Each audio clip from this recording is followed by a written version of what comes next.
Okay, so I'm here with Miki Reynolds, co-founder and executive director of Grid 110. Miki, I'm so excited to welcome you and talk about the impact you're creating in the LA tech and startup community. Thanks, Kelly. Excited to be here. All right, so before we hop in, I have to ask the obvious, how's quarantine going for you? It is going okay. I mean, I think we're in week 9. I have lost track, as I think everybody else has. Who knows? I guess it helps to keep me sane in terms of like how long it's been since I've seen like friends and coworkers. But it was a tough transition, I think, for most people. But I think we've kind of gotten into a groove and understanding that this is going to be extending a little bit longer than we had hoped for, but just making the most of it, I think, at this point. Yeah, I admire your positivity. I'm dealing with quarantine by eating pizza, so I should take a page out of your book. So to jump in, I'd love for you to tell me a little bit about your story and what inspired you to start Grid 110. Yeah, so the story starts about 6 years ago. There were 7 of us originally that lived or worked in downtown LA, felt really passionate about downtown being the next tech startup ecosystem. At the time, just for context, there was one WeWork in all of LA. It was the original one that was in Hollywood. And most of the startup activity took place in the Silicon Beach area, so Santa Monica, Venice, Playa Vista.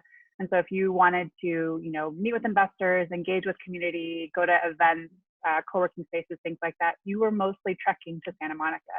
But for those of us that live 16 miles to the east or further, as we do in downtown LA, getting to the west side, not always an easy feat. Maybe now during the pandemic, because there is no traffic, but it could typically take you anywhere from 20 minutes to 2 hours on any given day.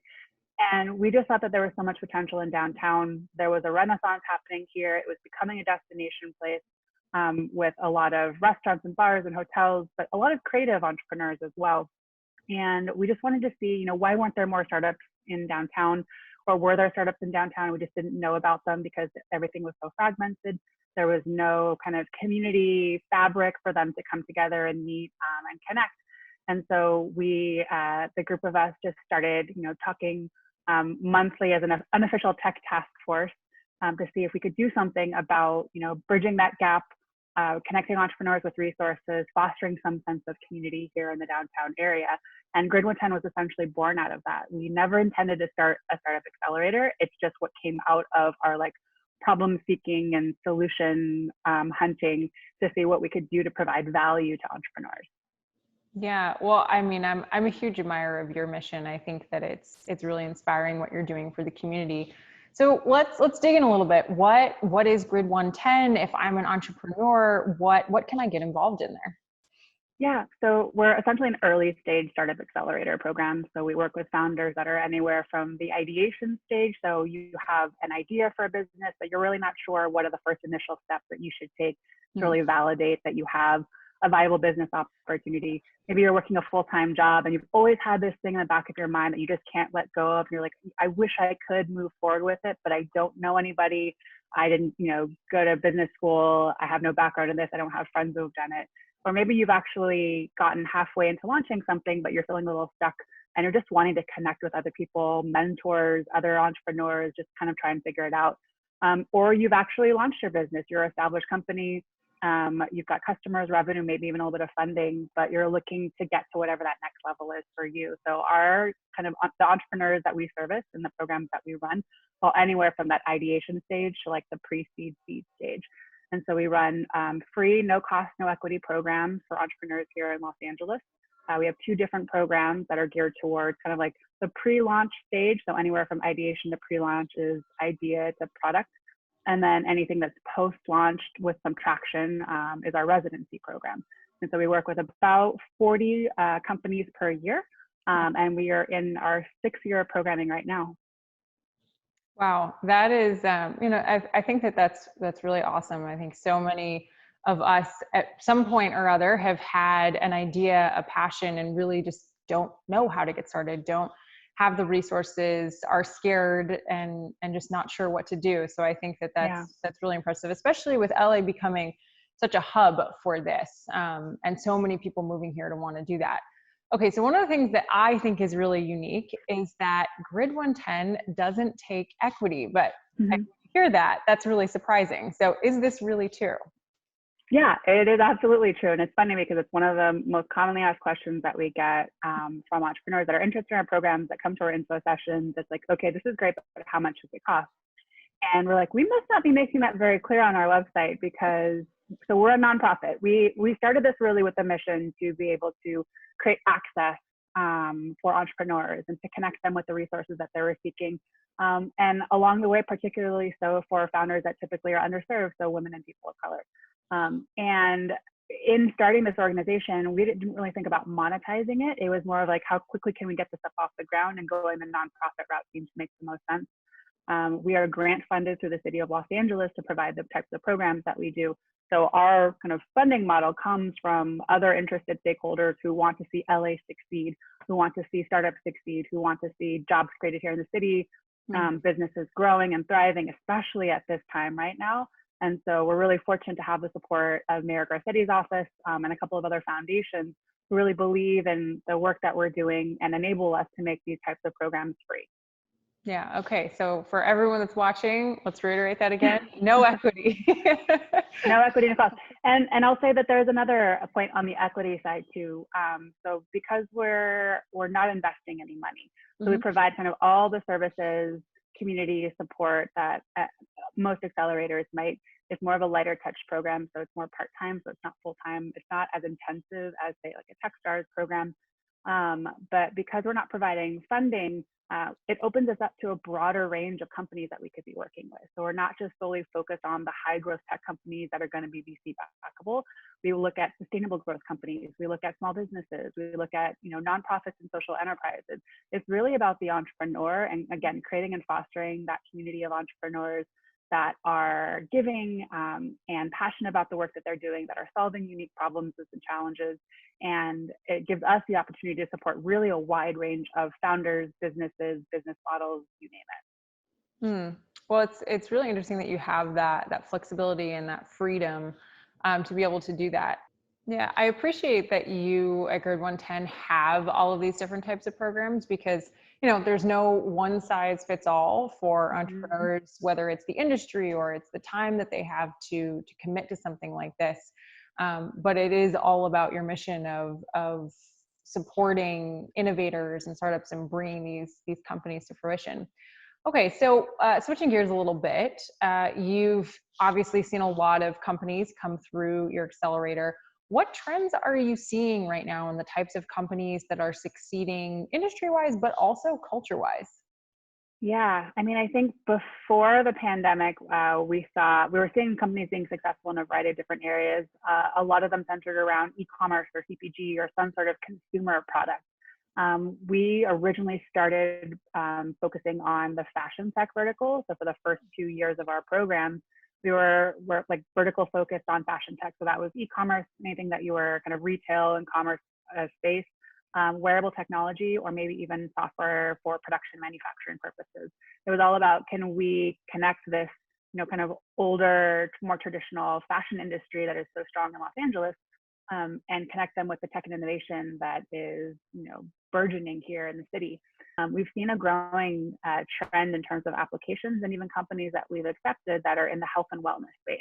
So whether it's digital health, healthcare that's focused around women, and like the femtech space, it could be more on the mental health side. So whether it's around therapy or apps that are really allowing you to gain accessibility into things that could be helpful for your mental health, subscription boxes for mental health. And I think it's been a growing area of focus for entrepreneurs and the startup industry with this culture of burnout that people are trying to combat. So what can we focus on to counter that? And it really is more about taking better care of yourself, focusing on your mental health, well-being, wellness. And again, more so during this time, it's become increasingly more important to do so. On the culture side, it's really interesting because most of the companies that we work with are very early stage. So when they come through our program, usually it's the founding team, so solo founder, co-founders. Within 1 to 2 years, depending on if they're able to get funding or scale their revenue, they grow a small team, or some just kind of remain in that smaller state. it's been really interesting to see the focus on culture for the ones that do grow their team. So they really encourage, I think, from a team first visibility versus it's not just the founder who is the spokesperson for the company. It's really allowing the team to rise up and share in that storytelling. Yeah, and I can only imagine that that has helped it pay dividends, especially during this time with, so much uncertainty and that culture being a really important part to keep Mm-hmm. people motivated. So you have just announced some really exciting news about your expansion into South LA. So Yeah. tell us more about what we can expect and what that means for Grid 110. Yep. So we're really excited about this. As I mentioned, we're in our 6th year of programs right now. We worked with 140 companies, and we typically see about an 85 to 90% decline rate. So we only accept about 10 to 15% of the companies that apply for our program, which means there's a huge number of companies that are being left out, don't have access to resources. We wish we could help more. And we started to see an increasing number of companies coming from the South LA area. I'm involved in a couple of different initiatives that, particularly from the mayor's office, that wants to see more effort on tech inclusion in the South LA area and being able to build up a thriving tech community in there that can then be able to create jobs, economic opportunity, really try to close the opportunity gap for communities that are really seeking it. And so in conjunction with a couple of partners, we're really excited to be launching this expansion into South LA to offer our programs to founders that are there.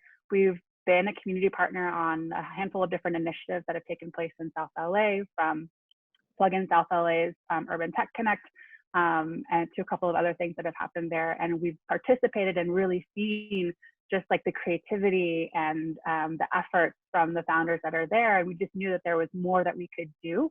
And so we were really excited to bring on Austin Clements from OPV Ventures to participate in spearheading this effort on behalf of our team.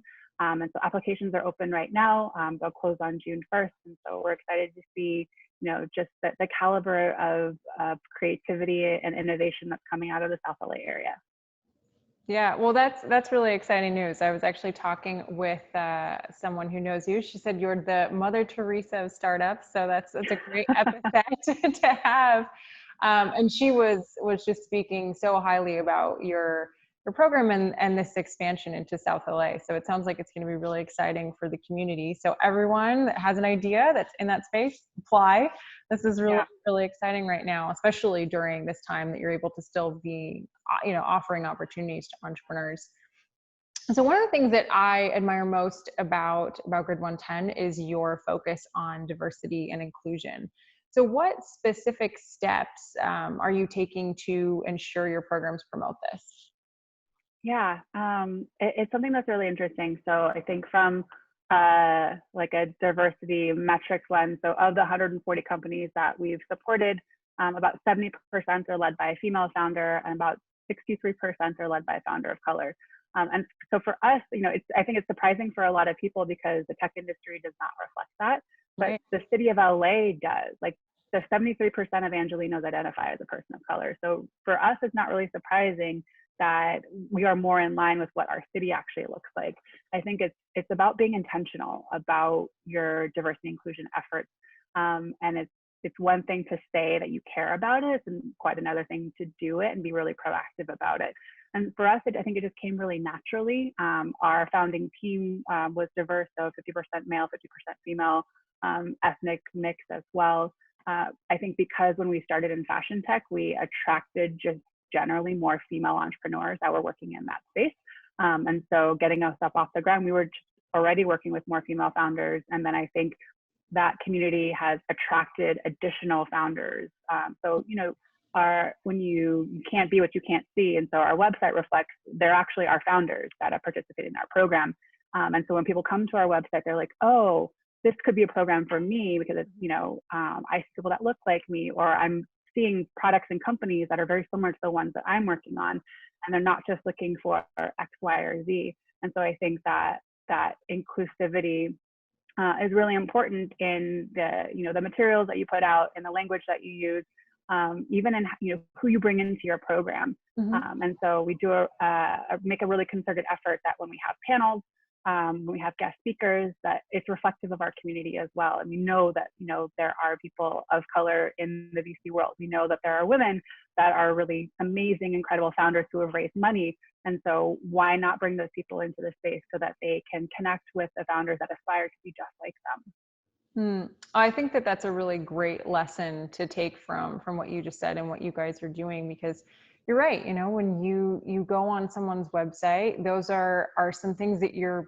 not even conscious that you're looking for. Do these people look like me? Can I see myself succeeding in this space? And it sounds like you are doing some really intentional things, as you said, to ensure that people do feel like whatever they look like, whatever background that they come from, that they can be successful at Grid 110. So definitely something that I'll take with me as a lesson from this conversation.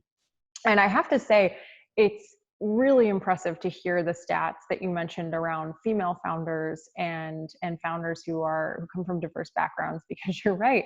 It's just not something that you would expect, but that is what LA looks like. So that is, it's really great to hear that Grid 110 is seeing that in its programs. So, elephant in the room, I have to ask this. How is Grid 110 adjusting to the challenges that COVID is providing everyone? Yeah, I think just like everybody, it's definitely been quite an adjustment. So I'm working from home as everybody else is. We actually made a really quick decision to launch our spring programs, which launched at the very beginning of April. We made the decision in early March to go virtual with those programs for the first time. But I think they've been really pleasantly surprised at how valuable it's been. And I think everybody was really excited just in the beginning of just such a time of uncertainty. A lot of companies really maybe having to pivot their business or rethinking who their customers were, or trying to figure out how to navigate this time. We're really grateful for the opportunity to share this space with other founders, to navigate this together, to get help together, to share in the high highs and the low lows, and to just be able to move forward in this space where you're not feeling so alone. Because one, you're isolating at home. You may be with family or children as well. But entrepreneurship is such a lonely place in general. And so it's something that we recognize, that we've been able to create this space where founders don't feel alone, and they don't feel like they're in this, all by themselves.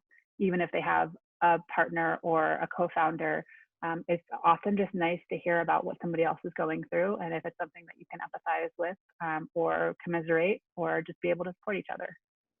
Well, that certainly resonates. I think so many companies, like you're saying, are focusing on the bottom line and how to do this, how to pivot. And so many aren't focusing on that aspect of community. Like, how's the team doing? How are we still building connections and networks, and, focusing on that part that doesn't get reported in a 10K or doesn't get reported to investors, but is the lifeblood, I think, oftentimes of companies succeeding.